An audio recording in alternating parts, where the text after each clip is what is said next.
Salut à tous, j'espère que vous allez bien. On se retrouve aujourd'hui pour la leçon numéro 6 intitulée les figures des retournements. Donc, les figures des retournements seront divisées en deux leçons. Dans cette vidéo, vous allez voir les figures des retournements à la baisse et dans la vidéo suivante, vous allez voir les figures des retournements à la hausse. Donc, pour ceux et celles qui sont nouveaux et nouvelles sur la chaîne, je vous invite à s'abonner, like, activer la cloche de notification pour ne pas rater aucune de mes vidéos.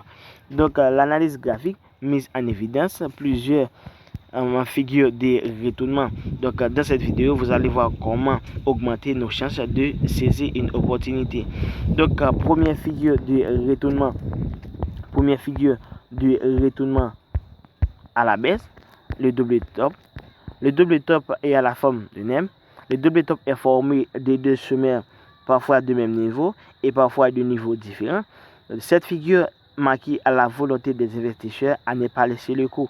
Donc la partie, comme vous voyez à l'écran, la partie inférieure du double top ou encore la barre rouge, appelée encore la ligne de coup, ou encore la base du double top, la ligne de coup ou encore la base du double top. Donc pour les traders qui tradent donc les figures chartistes, les figures de retournement appelées encore les figures chartistes. Donc avant de lancer un trade face à un double top, vous devez attendre donc une confirmation de deux bougies en dessous de la ligne de coup. Comme vous voyez à l'écran, on a deux bougies, 1, 2, deux bougies. Pour lancer un trade, il faut attendre une confirmation de deux bougies en dessous de la ligne de cours. Donc, pour lancer un trade, donc, votre objectif doit placer par rapport à la hauteur du double top. Par rapport à la hauteur du double top. Comme vous voyez, là, voici la hauteur du double top en dessous de la ligne de cours. Là, je vais tracer mon objectif.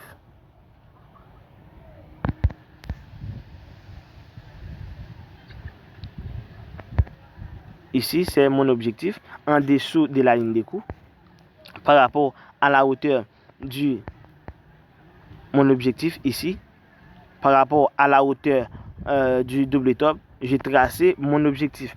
Donc, ici, je vais identifier pour vous mon objectif.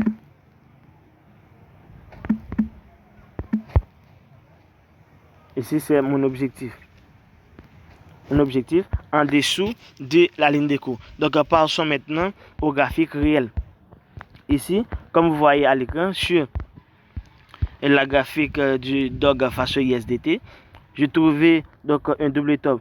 Donc, je vais tracer ici le premier sommaire et ici le deuxième sommaire.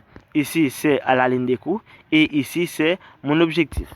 Donc, deuxième figure de retournement à la baisse, c'est le triple top. De même pour le double top. Donc, le triple top est formé de trois sommaires, parfois de même niveau et parfois de niveaux différents. Donc, et la chance dépend de la formation du triple top. Donc, pour confirmer, donc avant de lancer un trade par rapport au triple top, donc il faut attendre, de même pour le double top, il faut attendre au minimum deux bougies en dessous de la ligne de cours ou encore attendre un pullback sur la ligne de cours. Pullback comme ça. Un retournement sur la ligne de cours et il retourner ici.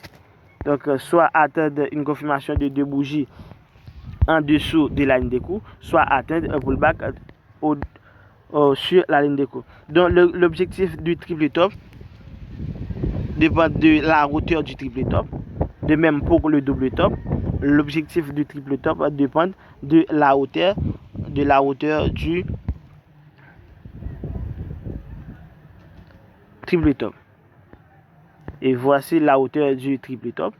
Donc, mon objectif sera placé jusqu'ici par rapport à la hauteur du triple top. Mon objectif ici.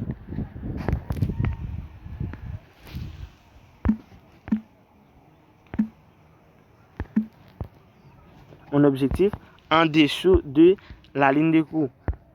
Mon objectif est placé en dessous de la ligne de cours par rapport à la hauteur du triangle.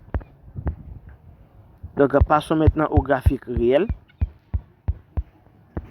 Ici, toujours sur façon ISDT, je vais trouver donc un triple top qui est formé de 3 sommaires. Ici, le premier sommaire. Ici, le premier sommaire. Ici, le second. Et ici, le troisième sommaire. Donc, ici, c'est la ligne des coups. Là ou encore la base du triple top. Donc, mon objectif doit placer par rapport à la hauteur de celui donc le plus haut. Excuse-moi, ici. Celui du sommaire le plus haut. Donc, je vais placer mon objectif en dessous de la ligne des coups, jusqu'ici.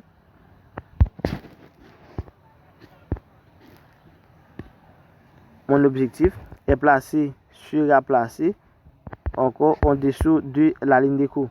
Ici, c'est mon objectif. Donc, mon objectif sur la graphique, cela veut dire que le marché doit revenir dans ce point. Cela veut dire que si je lance un trade ou encore un achat sur donc, façon ISDT, je vais placer mon objectif ici. Cela signifie que le marché doit revenir donc, dans cette position-là.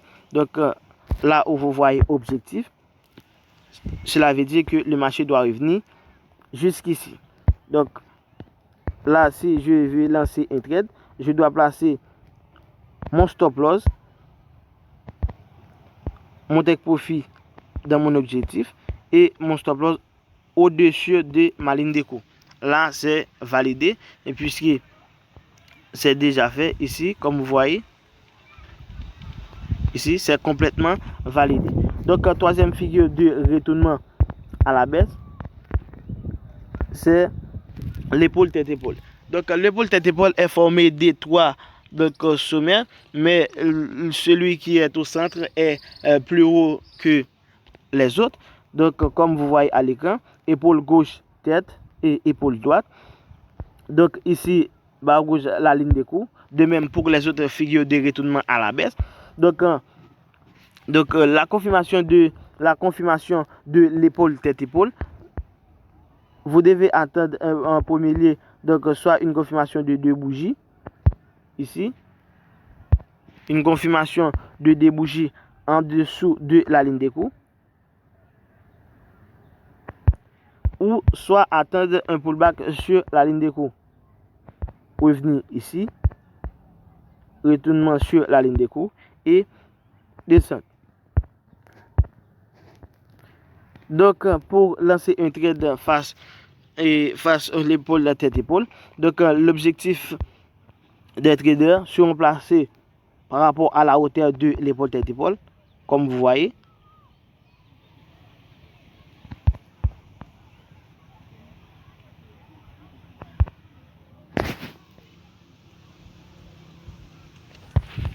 Mon objectif est placé en dessous de la ligne des coups par rapport à la hauteur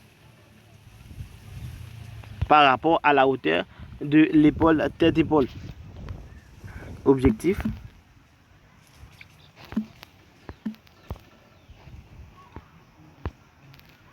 Mon objectif est placé en dessous de la ligne des coups par rapport à la hauteur de l'épaule tête-épaule. Donc, c'est tout pour aujourd'hui. Donc, dans la vidéo suivante, vous allez voir les figures de retournement donc, à la hausse.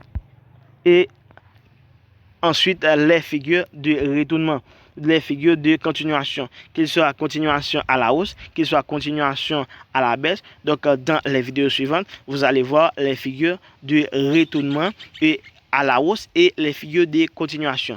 Déjà, j'espère que vous allez être capable de trouver donc un double top, un triple top et l'épaule tête-épaule sur votre graphique. Déjà, on se retrouve bientôt pour la vidéo suivante. Merci.